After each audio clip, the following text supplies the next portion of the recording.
Find the perfect ride for you today with the New Year New Ride sales event at Guam Auto Spot. Get behind the wheel of the 2024 Outlander Sport starting at just $22,995 or only $156 per paycheck. Visit GuamAutospot.com or call 671-478-AUTO.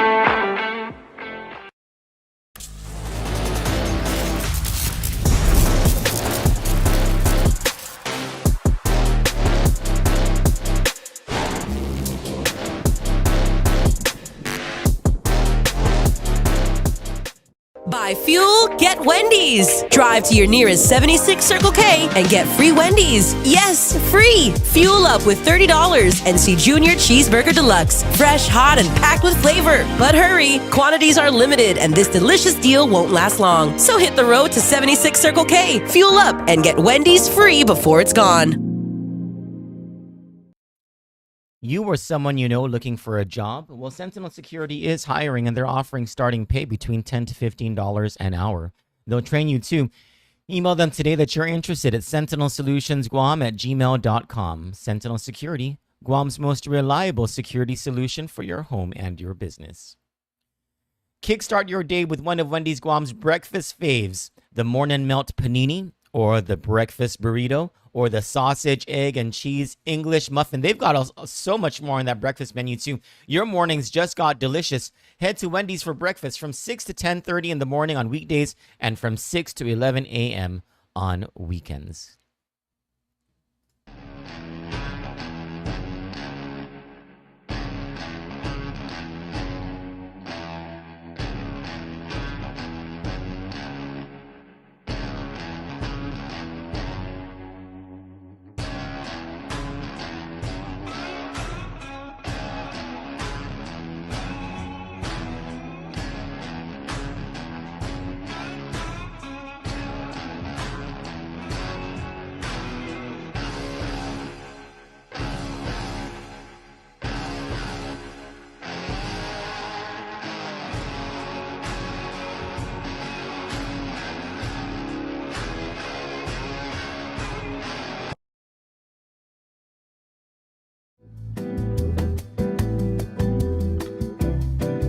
Good Morning Show with Troy Torres is brought to you by 76 Circle K Guam.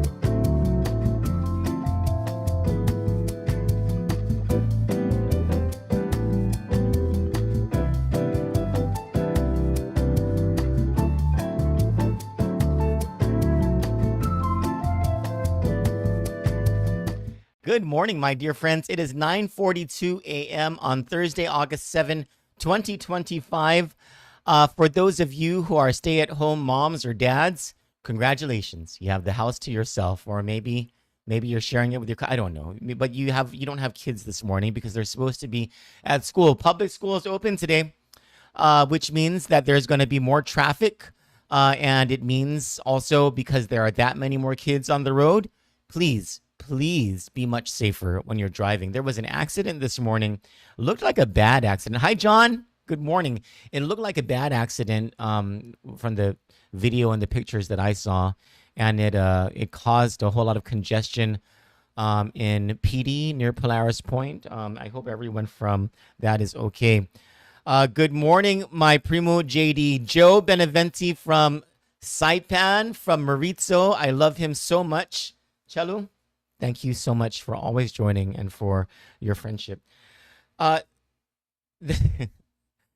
Politics again. The governor's office is at it again. Good morning, Brother Brennan. The governor's office is in full swing. And this is, I don't believe that this is something that is sanctioned by Governor Lulian Guerrero herself. Hi, Tiana. The silence is beautiful, Tiana says. It's only going to last until like what, 1:30 in the afternoon or whatever time the kids get off school, and then then it's going to be loud again. It's going to be loud. Thank goodness I don't have any kids. Thank goodness. So I really don't, in my heart of hearts, I don't believe that this is something Governor Lulian Guerrero herself has sanctioned, because she's not stupid. Good morning, Sandra. And I would presume, because she's not stupid, that she would know that this makes her look bad, that people within her office are making her look bad when they do this. There is a concerted effort by members of the governor's office, and I suppose more particularly Lieutenant Governor Josh Tenorio's campaign people, who are paid by the taxpayers, doing these things during working hours. I don't know if they're using government resources, government Wi-Fi, government computers. I don't know. But some of this stuff is happening during working hours over at the governor's office. And you have staffers who are in a concerted, what appears to be a concerted effort to basically win the election at all costs. And right now, winning the election at all costs means, hi, Melanie, means not just defending Lieutenant Governor Josh Tenorio and his family ever since the Tenorio corruption case came to be with the indictments on June 25, criminal case number 25-00011 in the District Court of Guam, the largest political corruption case in the history of this island.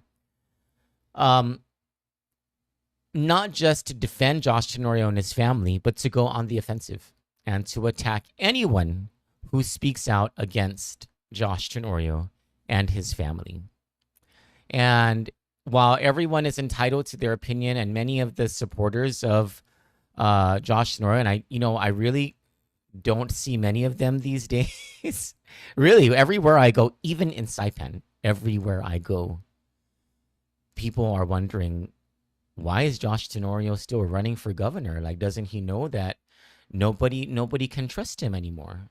That we don't believe that he didn't know about it. These are the things that people are telling me, not just throughout Guam, wherever I go in Guam. People just come up to me and have these conversations with me. But even in Saipan, people came up to me asking me, why is Josh Tenorio still running?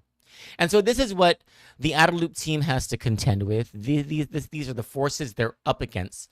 The forces that they're up against are regular people, everyday Guamanians, and everyday people from even the CNMI asking regular, normal questions to which their Godzu, their boss, Josh Tenorio, does not want to answer. Hi, Trish. Corruption equals Gov Guam, Trish says. A lot of times it does feel like that. But Trish, I used to work in Gov Guam, and I can tell you that the vast majority of Gov Guam employees they're civil servants. They are merit-based professionals who are just trying to get their job done. They are not greasing anything for anybody. But there are quite a few people, Trish, in Gov Guam who are corrupt in one degree or another. Some who will grease the wheels for people they know, relatives, friends, etc. Some who will make people skip the line, go out of the process. You're just, and then there's cronyism. And then, of course, there are the people who steal. There are the people who conspire. And there just seems to be a whole lot of that these days. And the fact that the largest political corruption case in the history of this island went down on June 25, implicating the government that Josh Tenorio runs and the family that Josh Tenorio runs, you would expect that the governor and the lieutenant governor, and especially the lieutenant governor, and if not them, their spokesman, their director of communications, their legal counsel, would have answers for us, the people of Guam. Answers beyond, I didn't know about that. Well, show us. And I want to talk about that today because Tiana says he should be disqualified from running, period. And you know, Tiana, our laws are such that this system places its trust on the wisdom of voters. And I know that's not very comforting considering who voters have been tricked into electing over the past several decades. But it's how the system works. And, you know, unless Josh Tenorio is disqualified for catching a felony or a malfeasance charge or a malfeasance conviction in local or federal court, or some other factor like losing residency or domicile on this island in a certain period, then, you know, it's going to be up to the voters. I do want to, and the reason that I wanted to talk about this, or what triggered talking about this, was last night and this morning, I was looking at this great KOAM story by Joan Uggan-Charfris. Wonderful reporter with KOAM. Okay, did a great job. This is a must. Yesterday, I told you about a must read in the Pacific Daily News. It was that editorial about, you know, needing to see better qualities and from the candidates for governor who've announced already, or either that, getting more candidates for governor who we can see these qualities in. So yesterday I talked about that. Today, I want to tell you that KOAM story by Joan Uggan-Charfris is a must watch. And it's about the contract that Comfort Cuts, which is the company, or which is the business, sorry, not company, which is the business owned by Frankie Rosalind, de facto owned and operated by Charissa Tenorio, Frankie Rosalind's girlfriend. Charissa Tenorio is the lieutenant governor's sister, and she is also one of the 7 who was indicted in the Tenorio corruption case in federal court. They are the owners of Comfort Cuts. Joan Uggan-Charfris did a story about how they have a pretty big contract, and an important contract with the Department of Parks and Recreation. And, you know, Joan Uggan-Charfris didn't even really get into, like, she did not have a mean story. Her story could have been even more probing. Her story could have gone into the who at DPR approved this contract. Why didn't this person at DPR who approved the contract question or give some sort of why wasn't this contract grilled a little harder, considering that this company is owned, this business is owned by the lieutenant governor's sister? What went into the procurement of this contract? How much is this contract? Is it even worth that much time and labor? And who else bid on it? What was the process? Who were the people on the committee who decided that this business was going to do a better job or came in at lower with a lower bid, etc., than the other businesses who bid? Who were the other businesses who bid? Did those businesses, did they just, were they made up? Meaning, was there some sort of a conspiracy to enter price quotations that were higher than Comfort Cuts, so that Comfort Cuts? I mean, all of these are questions that could have been asked in this story, that could have been probed in this story. But Joan Uggan-Charfris was nice enough to relegate this to just one thing, and that was the performance of the contract. And it was a story about how at the Tiguac Cemetery, this is the Limtiaco Cemetery in Nimitz Hill, that over the past several months, and maybe even years, according to this story by Joan Uggan-Charfris, the grass hasn't been cut at the cemetery. And it's just such a sad thing. You know, we've been doing the daily obituaries on Kandit. And so I get to see on a daily basis just how many of our people are dying, both in Guam and the CNMI. Good morning, Teresa, my friend. Thank you for joining. Thank you, all of you, for joining.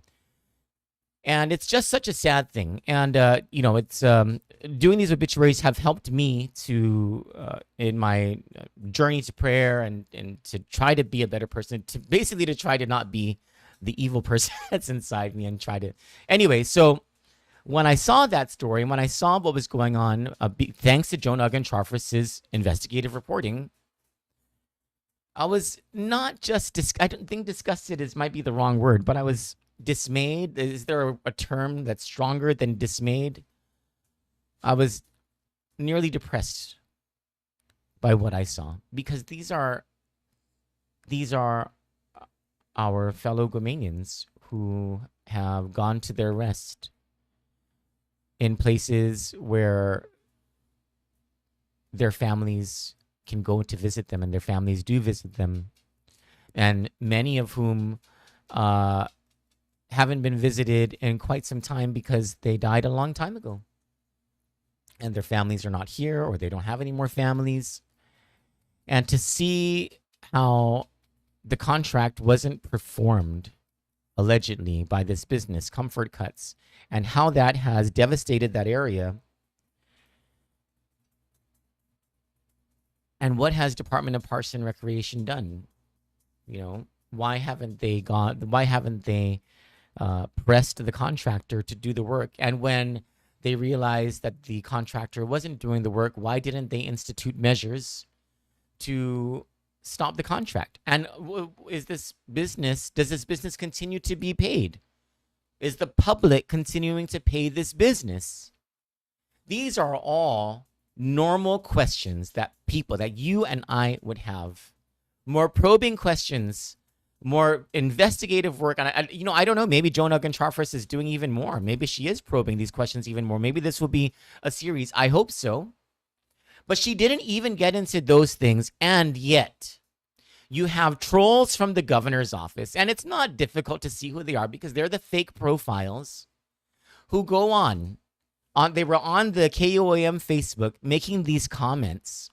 And instead of asking the probing questions or asking the normal questions that all the other normal people were asking, or all the criticisms that normal people would have in order to raise these issues to light even further.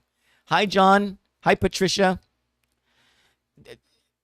Then instead of doing all of those things, instead of doing the normal things that citizens should do in questioning their government, you see these trolls attack Jonah Gonçalves, attack her and KOAM. Here, let me read you this stuff. It's just sort of unbelievable stuff. Oh, and in the story, so part of the story is that Tony Atta, and Tony Atta is a candidate for governor. He's a Republican candidate for governor. He's the vice speaker of the legislature. He is also the owner of Atta's Funeral Home and Mortuary. And so he and his family have been doing that for quite some time. So there's the relation between Tony Atta and the cemeteries, all the cemeteries throughout the island, all the public cemeteries throughout the island. And then also there is a professional relationship. In this story, Tony Atta is the oversight chairman of the Department of Parks and Recreation. And so in the story by Jonah Gonçalves, she says that Tony Atta brought this issue up to the director of Parks and Recreation, and he was also interviewed by Jonah Gonçalves. So this is what, let me see.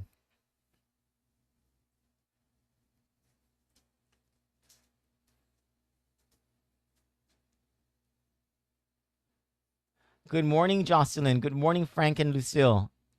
Jocelyn says, it's been decades of this ongoing issues with the cemetery in general. I upkept 18 graves before, but now due to my husband's ailing health condition, I see many families who take helm of the upcare of our loved ones' grave sites. Hafaday, Troy. Hafaday, Jocelyn. And I'm sorry that this has gone on for so long.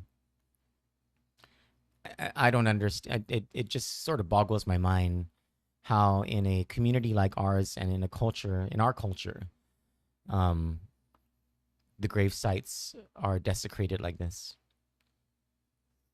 And over public funds, over the allegedly corrupt use of public funds. So here's one. And as I was doing my morning run, when I do my morning run, I pray my rosary, so I was going to go into this live show. I planned to do this live show before the morning run, and I was going to go into this guns a-blazing, and I was going to call out by name the people who are behind these troll accounts.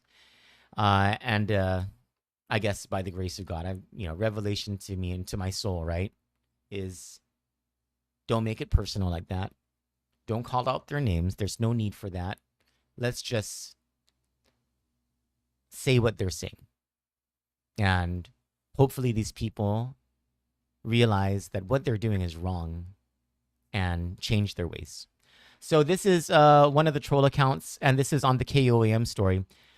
Man, politics is dirty. The fact that Tony Atta is the oversight on committee for Parks and Rec for as long as he's been a senator, and only now, well, he's first of all, he's been the chairman of the committee on Parks and Rec for the past 7 months. So I believe, if I'm not mistaken, the failure of the contract has been going on for longer than 7 months. So let me continue reading this. And only now he cares to look at anything wrong with a specific area that just so happens to be contracted to a relative of his opponent for governor. You see how this gaslighting works?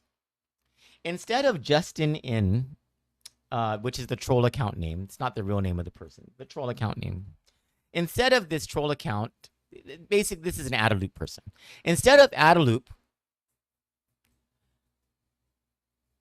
getting off of Facebook during working hours and calling up Parks and Rec and saying, what the hell is wrong with you guys? Why isn't this being done? Why is this in the media? You are embarrassing Governor Lou Leon Guerrero. You are making the governor look bad. We want a full accounting of what's happening with that contract. We want to know when's the last time they cut the grass. We want to know whether this company, this business, has been performing to the contract. And if you're going to go on social media, add a loop about issues like this, you know what you should be saying on social media or anywhere else as your commentary? People of Guam, we screwed up. We're sorry. We're going to do better. We are doing A, B, C, and D to rectify this situation here. And in problems that haven't made it to the news yet, we want to tell you what these problems are. And here are the solutions that we have to these problems. They're going to take some time, some sacrifice. We're going to have to move some resources from here to here. We screwed up. We're sorry. We ask for your forgiveness, and we're going to get to work now. But no, Adaloop digs in, tries to gaslight the public. Instead of doing all that, they're going to blame Tony Atta, the oversight chairman for the past 7 months, who brought the issue to light. But let's keep on this, because they don't just blame Tony Atta. Hold on. And the media that's covering it just so happens to be owned by Tony Atta's running mate's family, the Calvos. Dirty. Let's talk about Midpac, owned by E.J. Calvo, tax evading for years while Governor Eddie Calvo was in office. Busta. If it rains, the grass grows. It's easy to fix. Come on. Really? You're going to attack KOAM because it's owned by the Calvos and one of their relatives is E.J. Calvo, who happens to be the running mate of Tony Atta. You're not going to blame yourself for this absolute failure of the administration to respect the culture and the dead. So you're going to attack the media. That's what your solution is. You're going to attack KOAM. You're going to attack journalist Jonah Gunchafaris for this great story that she did, where all she did was expose the misdeeds of this administration. BS. Here's another one. Mikhail Arascadu writes, Comfort Cuts issued a release, and in that release they mention Edward Calvo and its connection to KOAM reporting on this because his family owns KOAM. Nice try, Comfort Cuts, but mentioning EJ's name has nothing to do with you guys not living up to your obligations. Exactly. I didn't see the Comfort Cuts release, but if that really is in there, if they tried to just tie this whole thing to the ownership of KOAM, anybody could have done this story. Us, PDN, Guam Daily Post. What are they going to say if it's the Guam Daily Post? Is there going to be a conspiracy theory that Mr. Ho doesn't like Charissa Tenorio or something like that? What if it was done by PDN? Is there going to be conspiracy theory that just because the Moylans are in office and they're Republicans that they're doing this? No, the story is the story. It is an absolute news story that Adaloop has failed our culture and the dead and the families of the dead. It has nothing to do with your conspiracy theories, which are just gaslighting. Here's another one. This is another fake account. To be honest, Senator Tony Atta has not been on top of this. You mean for the past 7 months that he's been in office? He is running for governor, and it is his hope to milk this to get attention. If Tony was on top of this, he would have seen a problem and rectified it sooner rather than when it hits the news. Thanks, Mayor Alec, for pointing out that Tony Ada is not doing his job. That's not what Jesse Alec said. Jesse Alec was clearly blaming the contractor and Adeloop. And then there's this. So I did a show yesterday about, and my whole thing was about how we need integrity, how we need candidates for governor who are going to be worthy opponents against, and this was in both Guam and the CNMI, against the two candidates, or one is a rumored candidate, Ralph Torres, the former governor of the CNMI, rumored to be running for governor of the CNMI. The other is the incumbent Guam Lieutenant Governor Josh Tenorio running for governor of Guam. And I framed this editorial as being, look, you've got who are arguably, the most corrupt figures running for governor. We need objectively anti-corruption candidates in both Guam and the CNMI. And the point of my editorial was all of the candidates who have already announced are not giving me the impression that they are going to be the anti-corruption candidates. It's still early. They can still come out with this. But so far, I'm not feeling good about all of the candidates for governor in both Guam and the CNMI. That was the whole point of my editorial. So, and this person posted these comments as himself. Like, he didn't use a fake profile. He used himself. He is a governor's office employee, and he says, "Tricky Troy, tuned out Troy, twisted Troy." Probably best describes this far-right fraud of a character. First of all, I'm not far-right. I'm pretty progressive. Let me explain and present facts versus falsehoods and innuendos, pointing out the repeatedly lies and twisted Troy's take on the political landscape. First, he claims he's a born-again Christian. No, I'm not a born-again. I'm a Catholic. And wants to do good for the community by showcasing him donating items to charity organizations. That's not from me. That's from Pacific Grocers, but okay.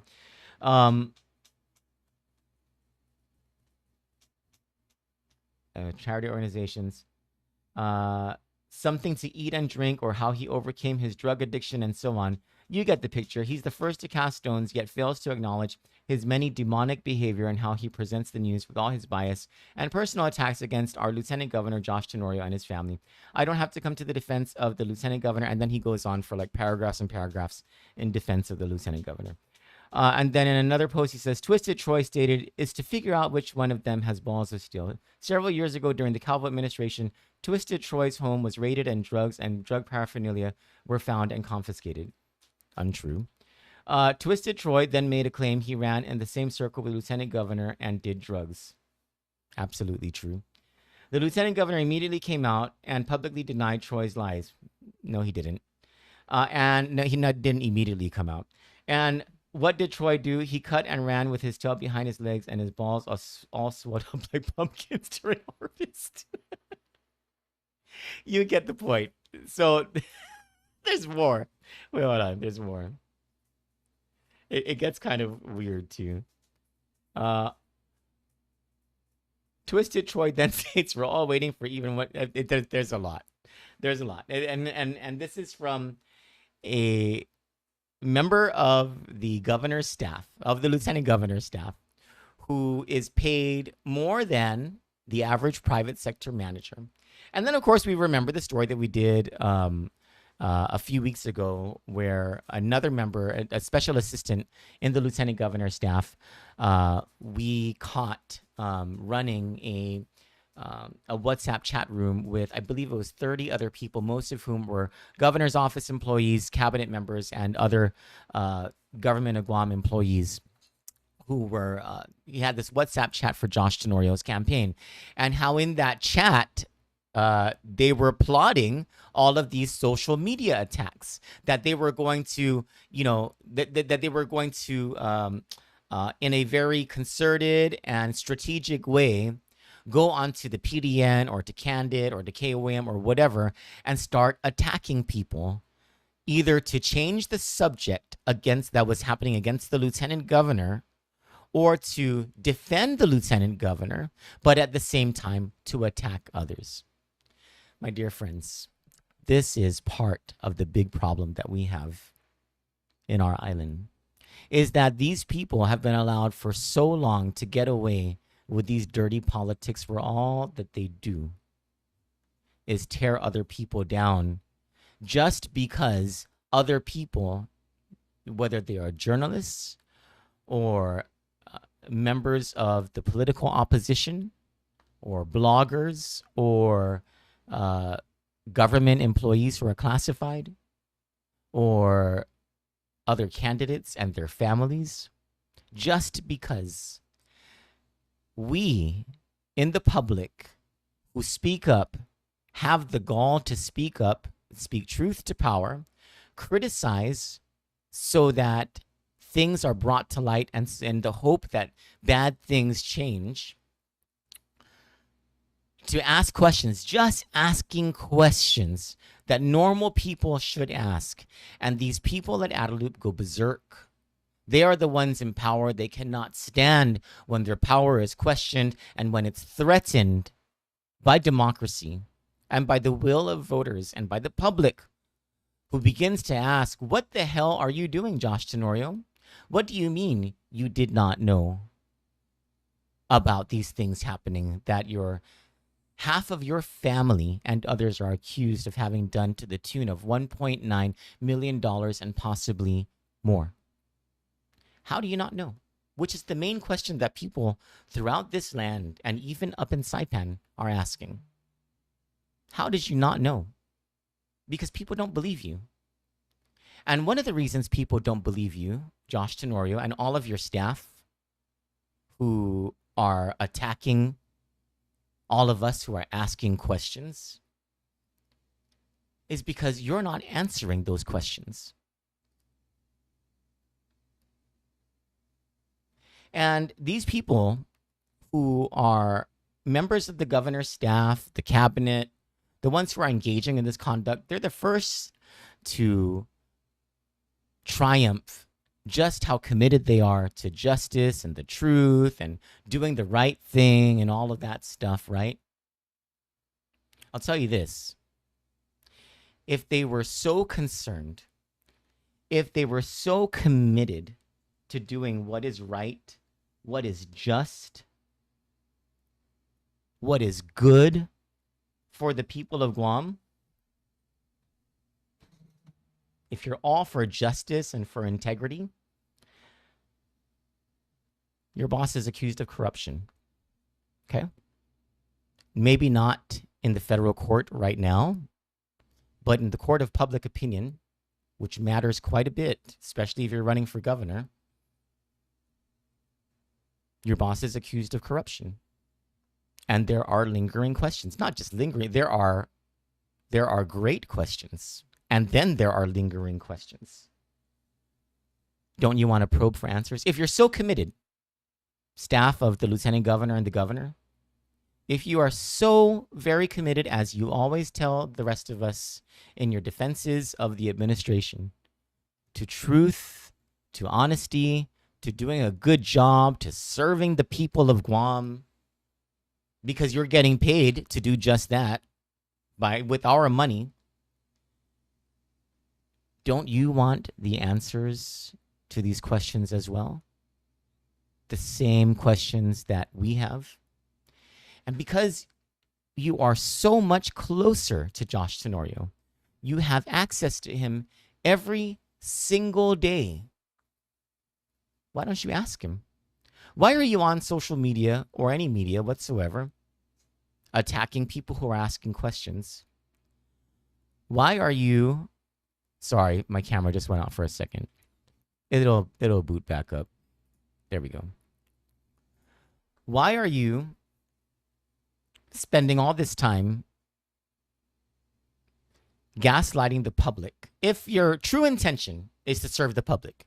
If what you're really about is what you say, that you want to do good, you want to clean this place up, you don't want corruption, you want to spend time helping the poor, you don't believe in taking from the poor. If that's true, Why aren't you asking, with the access that you have to the lieutenant governor, why aren't you asking the lieutenant governor, boss,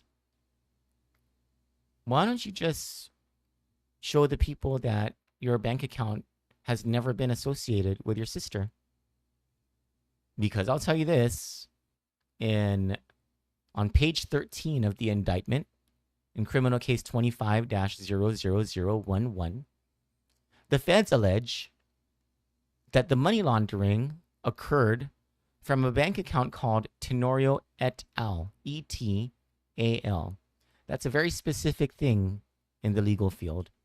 That means more than one Tenorio was on that account.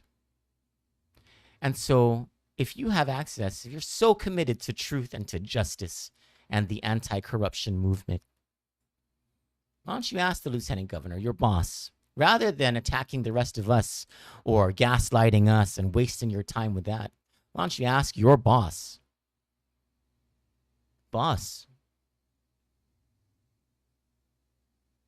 show us your bank account number. Show us your statements. You don't have to show us the money. Just show us the address block. And why don't you just show that to everybody else so that we all know that you're not involved, so that it answers that question. Boss, you know, you make $85,000 a year,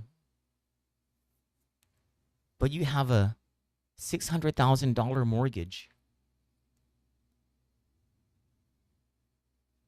In your financial disclosures, you don't have any other income. How do you pay for your mortgage, boss? I'll tell you this. If I was in the Calvo administration and I knew that Ray Tenorio had a $600,000 mortgage, and the only thing that he claimed in his financial disclosure was his $85,000 salary, I may not be a math whiz, but I sure as heck would ask questions.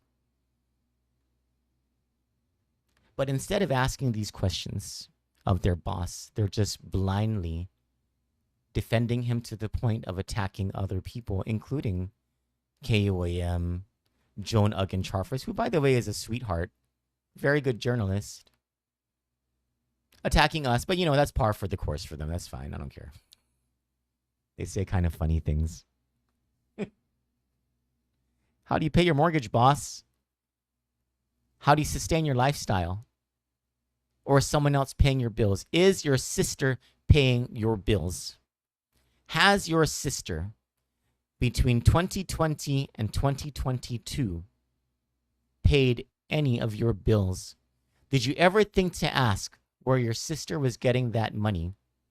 Or did you know that that money allegedly was coming from the proceeds of an illegal scam and heist from the poor and from the federal government?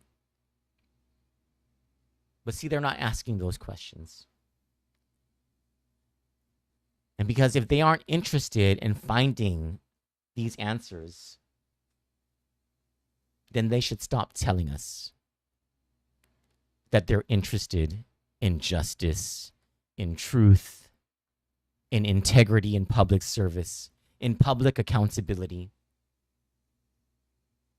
And if they can't be telling us about those things sincerely, then they need to shut their traps and go away from public service.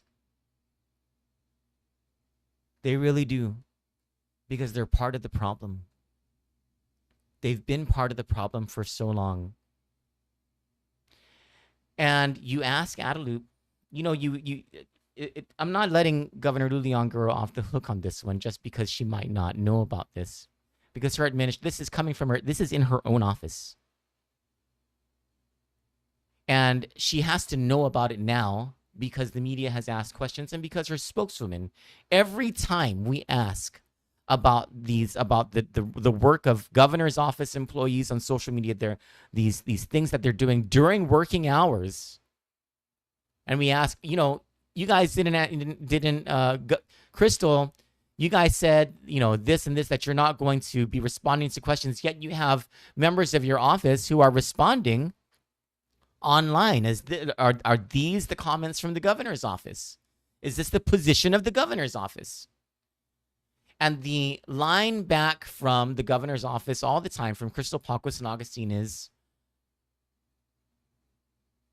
what they say doesn't represent the governor's office, and they're free to have their opinions online. That's so funny, because I know of people who have worked through this administration who were castigated, set aside, ostracized, even retaliated against in bigger ways, just because they had the gall to criticize the administration on Facebook or on Instagram. And what makes the assertion by the governor's office that what their own employees and cabinet members say on social media, when the governor's office refuses to comment on its own, when the governor's office says, oh, they're free to say whatever they want, what is hilarious about that is that when I worked in the governor's office, I remember I did not have any troll account because I thought that those were stupid. If I was going to say anything, it was going to be on my own name. But I also remember not having enough time to even read the comments that people had. And I remember there were some people in the governor's office who did have, a couple people who did go on the attack a couple of times. And I remember Eddie Calvo calling them in to dial them back by yelling at them about how what they did not meet the standards and criteria of being a part of the Calvo administration, that it was unchristian, that we needed to dial it back. And so if Eddie Calvo, when he was the governor, could rein people in and make us understand that we were not going to engage in those dirty politics, why can't Lulian Guerrero do the same thing? And I'll tell you this, I didn't tell you the names of the people in the governor's office and in Josh Tenorio's campaign who are doing these things, but several of these people also are big time in the Ginger Cruz campaign. And I was a Ginger Cruz supporter after the primary election 2 years ago, but now I'm rethinking that. Not because it has anything to do with Ginger Cruz, but because of her supporters.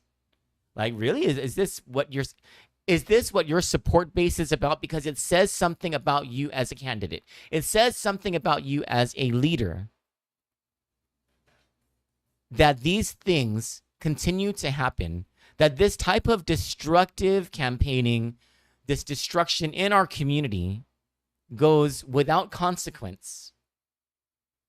And our politics suffer, the conversation suffers, policy suffers, we're distracted from other things. But this is certainly representative of Josh Tenorio, for sure. And my dear friends, we need to end these dirty politics. And yet, another reason why we cannot afford for Josh Tenorio to be the governor of Guam. For Kandit News, I'm Troy Torres. God bless you and have a nice day. We got that dynamite. We got that dynamite. Find the perfect ride for you today with the New Year New Ride sales event at Guam Auto Spot. Get behind the wheel of the 2024 Outlander Sport, starting at just $22,995 or only $156 per paycheck. Visit GuamAutospot.com or call 671-478-AUTO.